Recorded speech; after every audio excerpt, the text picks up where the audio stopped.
From Little League to the big leagues and everywhere in between.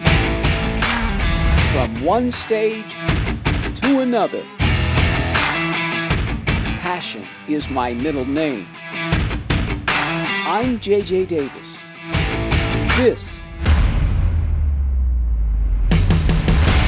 is In Focus.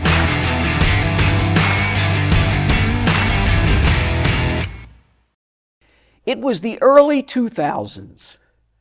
Creighton University hires a new volleyball coach. I was there. I remember. It's been a long time. Since then, this lady's been, three-time National Coach of the Year. The Jays have been in the top 25 in each of the last, 13 seasons? Creighton has competed in the NCAA tournament 14 of the last 15 years. I could go on and on and on. Joining me right now, not standing, but sitting across the net, is the head coach of the Creighton University Blue Jays, Kirsten Bernthal Booth. Gosh, that was 100 years ago. It was a long time ago. How far have you come since then? You know, it's been quite a ride. You know, I think I was 27 when I took the Creighton job, and 27. Yeah, and really didn't have any idea what I was over my head. But I had a couple things going for me. I hired really well, and so I surrounded myself with people truly that knew a lot more than I did. Right. I had great administrative support.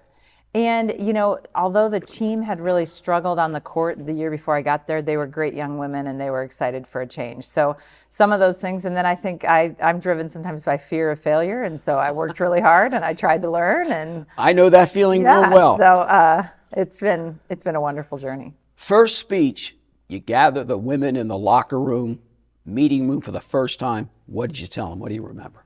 Well, I think the funny thing is during the visit, when I was interviewing, the AD, Bruce Rasmussen, had all the candidates meet with the team.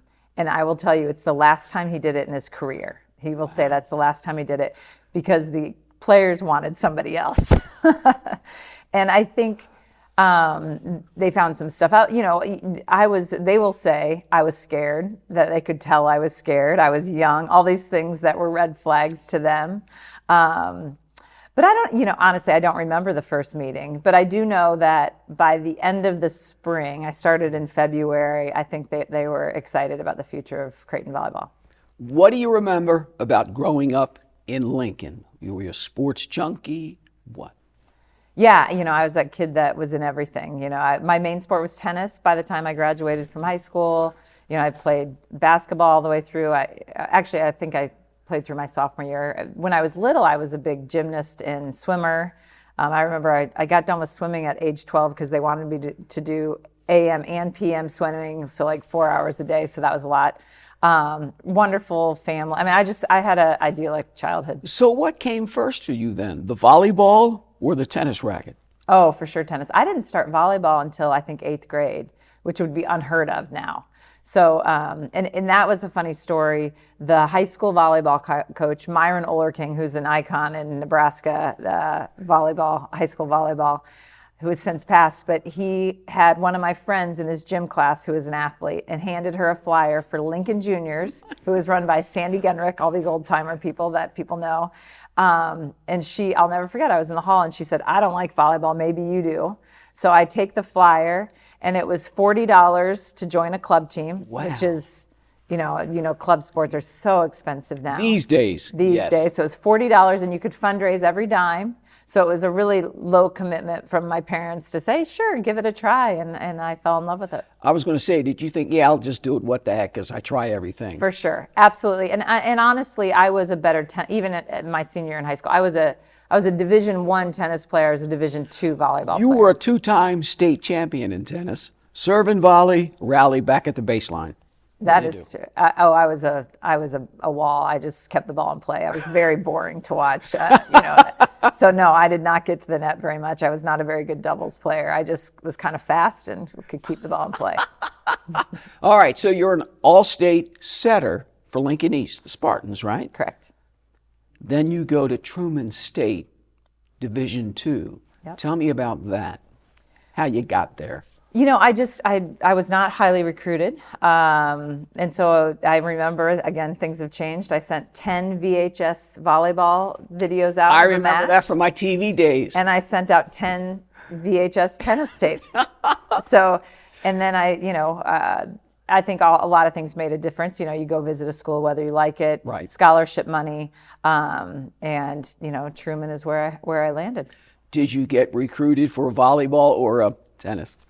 At Truman? Mm-hmm.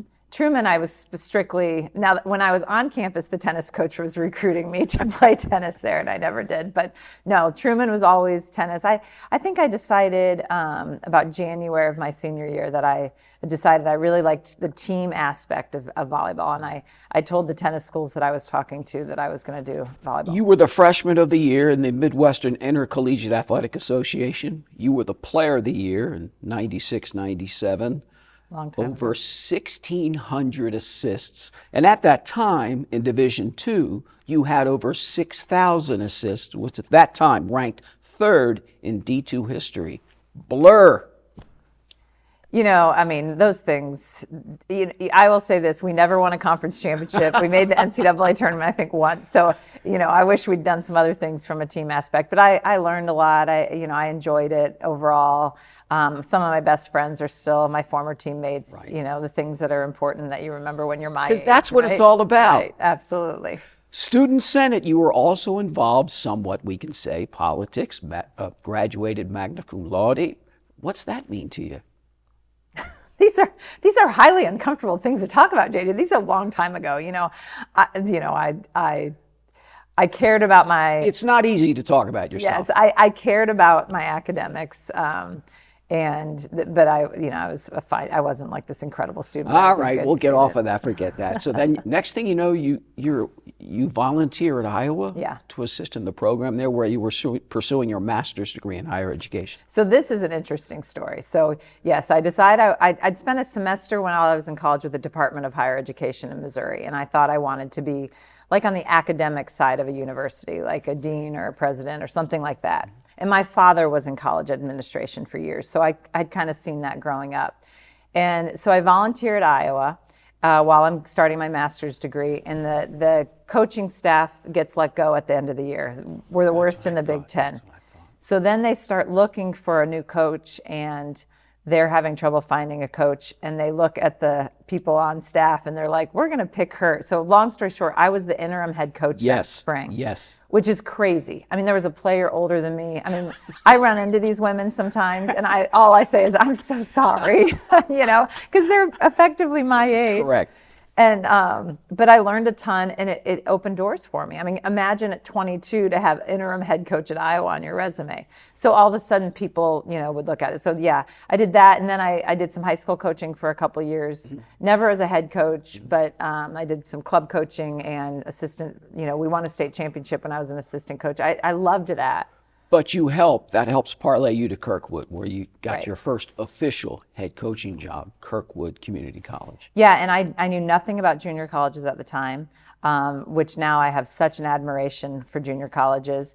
The coach that I followed, Doug Van Oort, had built the program. They were good. And I was, again, I'm not being modest to say I was completely clueless. And I remember he gave me a big box and he said, here's the recruit. Like, he tutored me and mentored me as I took this job, this young kid taking it. I was 23, and I made lots of mistakes. But thankfully, most of those women have forgiven me too. I don't think my mistakes were mean-spirited. It might have just been naivety. You're very modest and you're very humble, and I appreciate that. But I always appreciate, I didn't make that. I made that program. We had some good years, so fortunately we maybe got a little bit better, but I didn't build that program. Made the NCAA or the NJCAA tournament 2 of the 3 years you were there. I remember when I covered Michael Jordan, and the big thing up at Chapel Hill when the Tar Heels played in then Carmichael Auditorium was, when you got Michael Jordan, you just can't screw it up because he's the best. Is that how you felt when you inherited that team with the Eagles? Yes, we had some good players. I don't even know if I was smart enough to think that way, JJ. I was, I don't even. How did Creighton come about? So Creighton came about, I'd worked, so again, the great lesson, I talk to people about this. So Terry Pettit, you know who Terry Yes. Pettit, godfather of Creighton or Nebraska Volleyball. His daughter was a freshman at Lincoln East when I was a senior, and we were both setters. And so I was the starting setter, and Kathy was the starting setter the year after I left. And I remember almost feeling sorry for this kid before I met her, thinking, oh, these people are going to not. And I just liked her. And so it wasn't anything, I just liked her. And so then in college, I worked some Nebraska camps when I'd come back. And Coach Pettit was always good to me. And he will later say, he appreciated that I took Catherine under my wing. I don't think I did that. I just was nice. I mean, I just liked her. But it's a testament of how things come full circle. So, Bruce Rasmussen had reached out to Terry for names when the Creighton job opened, and he gave my name, and that opened that door for me. I think they had somebody else in mind, that they found some stuff out, so they decided to not go that route, and then they were stuck with this kid. How has that kid evolved as a head coach from Creighton early days to Creighton now? How have you evolved on the court, off the court? How? Oh, immensely. I think sometimes you learn your most by mistakes. So there's a lot of mistakes on the way. Hopefully not inhumane mistakes. But I think, big nugget things that I've learned is you've got to over communicate. You think things are obvious to players, and a lot of times it's not. So, really be diligent to trying to over communicate to them. That's a big thing. I say this very sincerely. I think one of my best strengths is I hire well, and I use talent around me. Well, you're only as good as the people around you. Absolutely. I mean, Angie Oxley Barons, I hired her as a GA right when I got to Creighton. She was coming off a national championship at Nebraska, and she's been with me the entire time. I always say she's the glue of Creighton volleyball, just a really amazing coach and amazing person. And then I've had in my other assistant position, just remarkable people that have made me better come in and push me. And most of them have gone on to be successful head coaches afterwards, and I'm really proud of that. So I joke that I surround myself, but I really believe that. And I think one of my strengths is I let them be great, challenge them to utilize their strengths. I don't think ego's in your dictionary. Oh, I don't even know how I'm supposed to answer that, JJ. So you built a culture, a winning culture. I think prior to the 24 season, Creighton's been one of just 7 teams that's made it to the NCAA tournament the last 12 years in a row. So I think it's safe to say the culture's in place. Yeah, and you have to protect culture. I mean, I always say that to the team. There are things that we can do to prepare to try to have a good culture team. We can recruit. We can hit things on the head as problems arise. Right. But you get a bad seed, that can change very quickly. I've heard that from a million coaches. Yeah, it just takes one, and then it just spreads throughout the locker room. So that one kid that's maybe teetering, you've got to make sure you have leadership that's going to be able to handle that kid to say, hey, we got to be better than this. Go talk to coach if you're upset, or whatever's upsetting you, let's deal with it. So I will say this, we've been really fortunate to have amazing women through Creighton volleyball for many years, even before we were making the tournament. Nebraska quickly has amazing volleyball. I've always said, from the little kids to the big kids. And I've worked in a lot of states. Nebraska, other than maybe Hawaii, perchance, is the best state in the union when it comes to volleyball. Quickly, 2 pro volleyball teams in the state of Nebraska. I think it's a good thing. Everybody wins. What says the head coach of the Creighton Blue Jays? I tell you what, it is amazing having these opportunities. I think of Nora Sis, who was one of our great players this year. She did not want to go play abroad afterwards. So it was always known when she came in as a freshman, she was going to finish, get her nursing degree, and be done. And then about her junior year, these opportunities started to open up. And it's amazing how, and she's just one example of so many women throughout the country that all of a sudden they're like, wait, I can stay in the U.S. and play this. I talked to her last week, and she's like, I can't believe I'm getting paid for this. It is just pure joy. And it is amazing that both of these leagues picked Omaha. I mean, do I have concerns that we have two teams? I'm concerned about some cannibalization, but it tells you what a remarkable volleyball city we are here in Omaha. Well, this has been a remarkable conversation. I'm very honored, humbled that you came in, and I hope you didn't mind me probing somewhat because it's kind of my job, but I do appreciate it. Kirsten Bernthal Booth, the head coach of the Creighton Blue Jays. Thank you very much. From It is the my bottom of pleasure. heart. Thanks, Jake. Next up, Act 2, an actress extraordinaire. When we come back.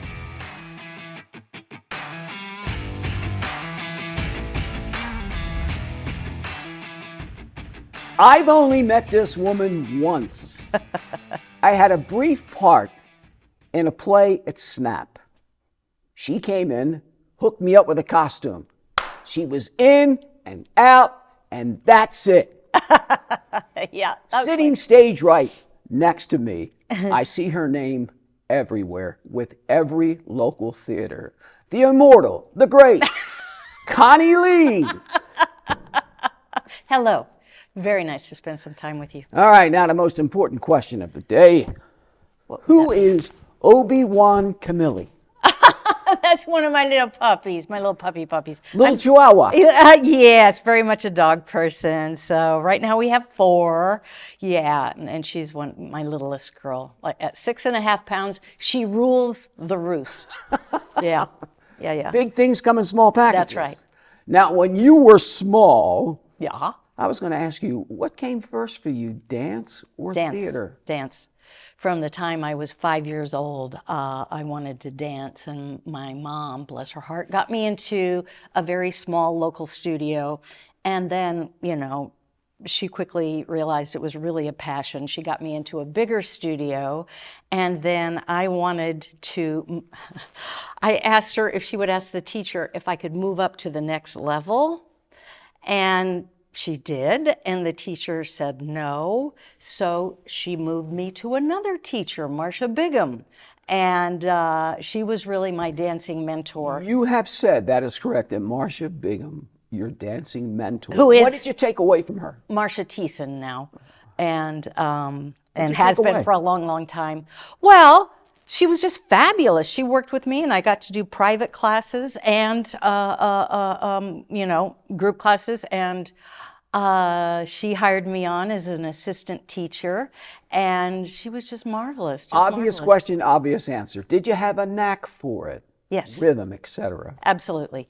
Now, when I look at it now, I didn't have the kind of talent that I really would have needed to make it somewhere on my dance ability, but I was okay. I think my main strength was being a hoofer. I'm a hoofer. I still love to. Well, lately your main strength has been pretty much an actor. Yeah. 5th grade, when did it click? They were auditioning for The Sound of Music at Thomas Jefferson High School, Yellow and I was at Jackets. Rue School, and there were 3 of us from Rue that got into the cast as the Von Trapp children. I was Gretel, the littlest, and I was smitten. It was like, oh my gosh, I cannot believe I'm doing this, and with all these high schoolers and everything. It was just so cool. And after that experience, I knew I couldn't get to any theater, drama classes until I was in high school, and that was just not good enough. So in summer school, they offered these classes. So 2 years I went to summer school drama classes and got to be mixed in with an age from like my 5th and 6th grade age on up to high school kids, taught by R.H. Fanders, a lot of R.H. Fanders fans out there. And that was so good. That was good, yeah.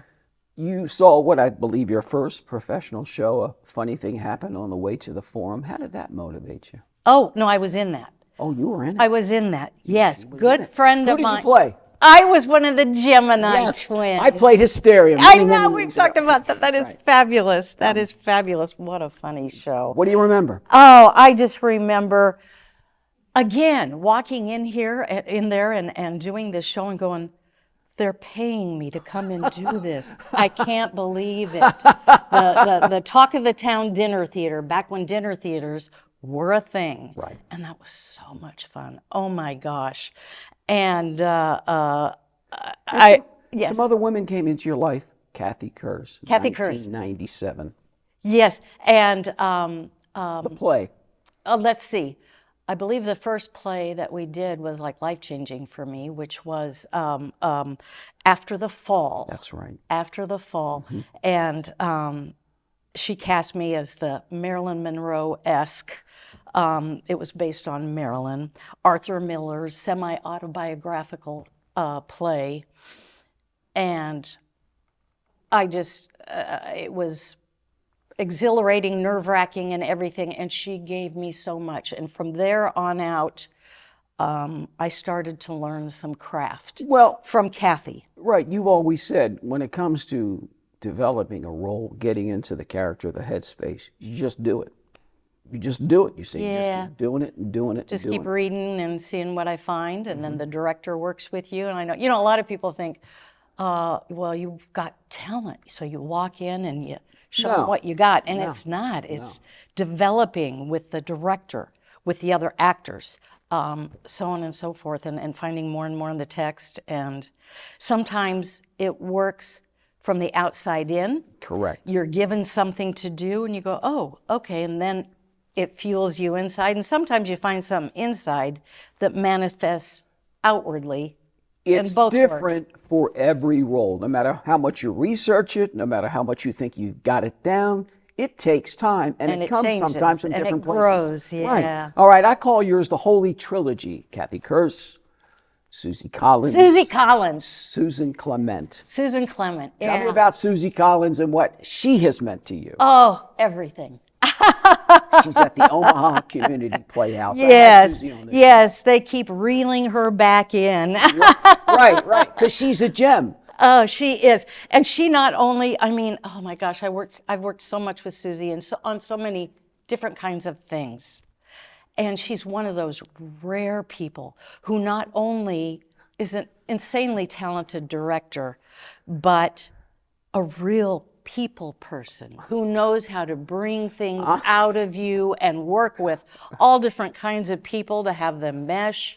And I'm sitting here watching you, and you are so smooth. I'm like helter-skelter, and you're just so smooth. All right, 2002, Susan Clement, the play. The play, About A Piece of My Heart. Right. A Piece of My Heart. And you said that it changed me forever. It's a highlight not just of my theatrical life, but my life period. Because? Because women who served in Vietnam, something that hadn't been discussed much, talked about much. The play, it's, what was it, 6 women and 1 man? And we all played different characters, but we had our core character too, except for the 1 man who had many different characters. And we met people who had served in Vietnam. You got to perform it back in D.C. Performed it. We did it at the Bluebarn, and then we were asked to the 10th anniversary of the memorial, the Women's Vietnam Memorial, dedication of the statue, and we got to go to D.C. and perform it. And this was on... Tell me as an actress that doesn't change you. When you're there, when you see it, it adds something else to the performance. Plus, our audience was made up of mostly people who had been to served in Vietnam, and talking to them afterwards, and on Veterans Day, going to everything that went on in the mall. They invited us to a party they had, that they have every year on Veterans Day, and we attended that. Midnight, after our last show, and we'd packed up everything, and we'd done like 5 shows, boom, boom, boom, boom, boom, we got taken on a personal tour of the mall, both the Women's Memorial and the Wall. It's emotional. It's very emotional. A group of men who are motorcyclists. I can't remember what the name of their group was. And that just, I had never been there before. And you will never go there again, especially to that place mentally. It's just an emotional place. What an honor. What an honor. And just for these people, you wanted to get it right. That's right. Now, what an honor it is to have you here, because like I said, she is so smooth. How have you grown as an artist? That's my first question. I don't know. Thank you. All right. Now, my second question, what do you prefer? In front of, behind? In front of, On stage? on stage. Costume? I've done costuming. Because you're everywhere. prop. She's everywhere. I'm not everywhere. I'm really, really not. But in my past, in my history, I have directed. I have That's right. choreographed. I have done costumes. But really, my joy is on stage. Yeah, and directing. Oh my gosh, to have everything riding on your shoulders. It's like, oh, I think I'll just worry about myself. That's easier. Now, Susie Collins said that you are the one talent that can just float from one theater to the next because of your talent and your personality. And you can see it and hear it right here. You just go from one place, Bridget St. Bridget's, Bellevue Little Theater, the Bluebarn, OCP, Shelter Belt, the Playhouse, you name it. You just have that ability to just saunter in, saunter out. I don't saunter anywhere. I get nervous. I study the script, I go audition, and I get cast or I don't get cast. And, you want to, I've had a long history. I've been doing this for decades. So But that doesn't matter. I've been to a lot of places. But that doesn't matter. So I've been a lot of places on my journey. Right, but that doesn't matter. No, it matter doesn't. how many times you do it, you're still scared. You're still, oh doesn't. my gosh. Yeah, I don't saunter. I'm not smooth. Who is Connie Lee? Who are you? I don't know. Come on, Connie. I don't know. I've had quite a history. I had some difficulties in my early life. We all have. Yeah. Life is not easy. We all have. An alcoholic in recovery. I don't mind saying that. It has been over 38 years. And in that recovery is when I really discovered and started to flourish and become who I was meant to be in the first place.